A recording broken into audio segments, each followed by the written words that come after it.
اعوذ باللہ من الشیطان الرجیم بسم اللہ الرحمن الرحیم صلی اللہ علی حبیبہ محمد وآلہ وصحبہ وسلم۔ حضور اکرم صلی اللہ علیہ وآلہ وسلم نے فرمایا، ایک روز موسیٰ علیہ السلام نے کھڑے ہو کر بنی اسرائیل میں خطبہ دیا تو آپ سے پوچھا گیا کہ لوگوں میں سب سے زیادہ صاحب علم کون ہے؟ انہوں نے فرمایا کہ میں ہوں۔ اس وجہ سے اللہ کا غصہ ان پر ہوا کہ انہوں نے علم کو اللہ کے حوالے کیوں نہ کر دیا۔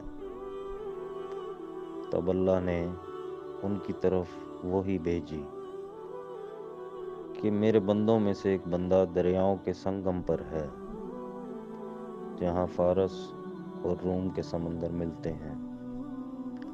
وہ تجھ سے زیادہ عالم ہے۔ موسیٰ علیہ السلام نے کہا، اے پروردگار، میری ان سے ملاقات کیسے ہو؟ حکم ہوا کہ ایک مچھلی زنبیل میں رکھ لو، پھر جہاں تم اس مچھلی کو گم کر دو گے تو وہ بندہ تمہیں وہیں ملے گا۔ تب موسیٰ علیہ السلام چلے اور ساتھ اپنے خادم یوشع بن نون کو لے لیا، اور انہوں نے زنبیل میں مچھلی رکھ لی۔ جب ایک پتھر کے پاس پہنچے، دونوں اپنے سر اس پر رکھ کر سو گئے، اور مچھلی زنبیل سے نکل کر دریا میں اپنی راہ بناتی چلی گئی۔ اور یہ بات موسیٰ علیہ السلام اور ان کے ساتھی کے لیے بے حد تعجب کی تھی۔ پھر دونوں باقی رات اور دن میں جتنا وقت باقی تھا چلتے رہے۔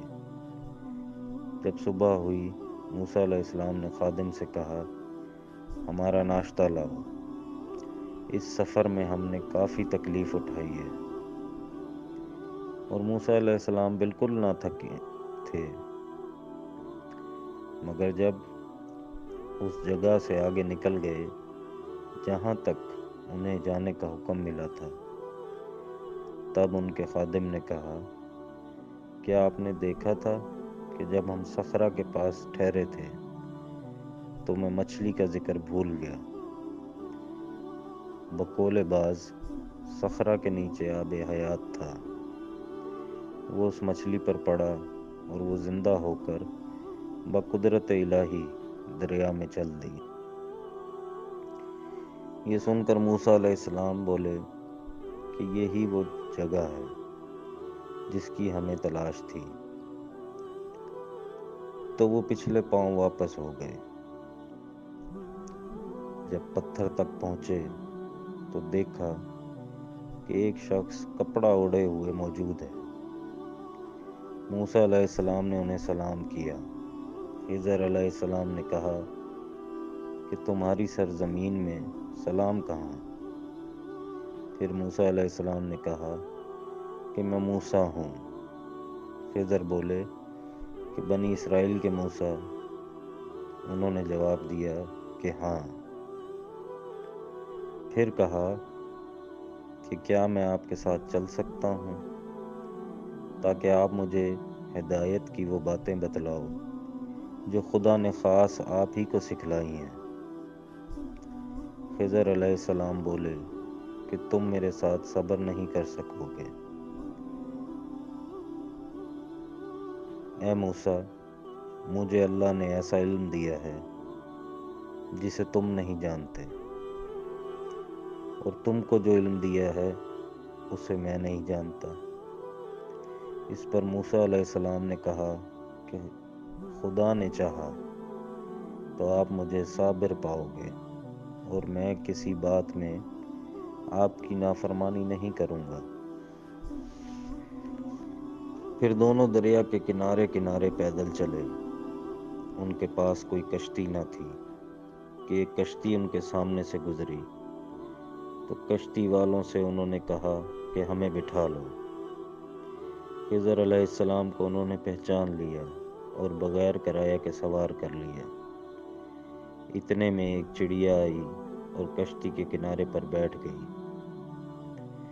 پھر سمندر میں اس نے ایک یا دو چونچیں ماریں۔ اسے دیکھ کر خضر علیہ السلام بولے کہ اے موسیٰ علیہ السلام، میرے اور تمہارے علم نے اللہ کے علم میں سے اتنا ہی کم کیا ہوگا جتنا اس چڑیا نے سمندر کے پانی سے۔ پھر خضر علیہ السلام نے کشتی کے تختوں میں سے ایک تختہ نکال ڈالا۔ موسیٰ علیہ السلام نے کہا کہ ان لوگوں نے تو ہمیں کرایہ لیے بغیر مفت میں سوار کیا، اور آپ نے ان کی کشتی کی لکڑی اکھاڑ ڈالی تاکہ یہ ڈوب جائیں۔ خضر علیہ السلام بولے کہ کیا میں نے نہیں کہا تھا کہ تم میرے ساتھ صبر نہیں کر سکو گے؟ اس پر موسیٰ علیہ السلام نے جواب دیا کہ بھول پر میری گرفت نہ کرو۔ موسیٰ علیہ السلام نے بھول کر یہ پہلا اعتراض کیا تھا۔ پھر دونوں چلے۔ کشتی سے اتر کر ایک لڑکا بچوں کے ساتھ کھیل رہا تھا۔ خضر علیہ السلام نے اوپر سے اس کا سر پکڑ کر ہاتھ سے اسے الگ کر دیا۔ موسیٰ علیہ السلام بول پڑے کہ آپ نے ایک بے گناہ بچے کو بغیر کسی جانی حق کے مار ڈالا، غضب ہو گیا۔ خضر علیہ السلام بولے کہ میں نے تم سے نہیں کہا تھا کہ تم میرے ساتھ صبر نہیں کر سکو گے؟ ابن عیونہ کہتے ہیں کہ اس کلام میں پہلے سے زیادہ تاکید ہے، کیونکہ پہلے کلام میں لفظ لکا نہیں کہا تھا، اس میں لکا زائد کیا جس سے تاکید ظاہر ہے۔ پھر دونوں چلتے رہے حتیٰ کہ ایک گاؤں والوں کے پاس آئے، ان سے کھانا لینا چاہا۔ انہوں نے کھانا کھلانے سے انکار کر دیا۔ انہوں نے وہیں دیکھا کہ ایک دیوار اسی گاؤں میں گرنے کے قریب تھی۔ خضر علیہ السلام نے اپنے ہاتھ کے اشارے سے اسے سیدھا کر دیا۔ موسیٰ علیہ السلام بول اٹھے کہ اگر آپ چاہتے تو گاؤں والوں سے اس کام کی مزدوری لے سکتے تھے۔ خضر علیہ السلام نے کہا کہ بس اب ہم اور تم میں جدائی کا وقت آ گیا ہے۔ جناب محبوب کبریا رسول اللہ صلی اللہ علیہ وآلہ وسلم فرماتے ہیں کہ اللہ موسیٰ علیہ السلام پر رحم کرے۔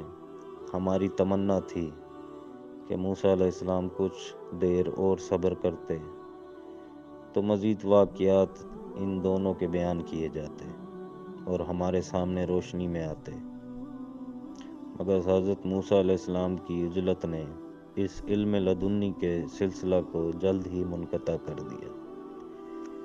صحیح بخاری حدیث نمبر 122 علم کے باب میں۔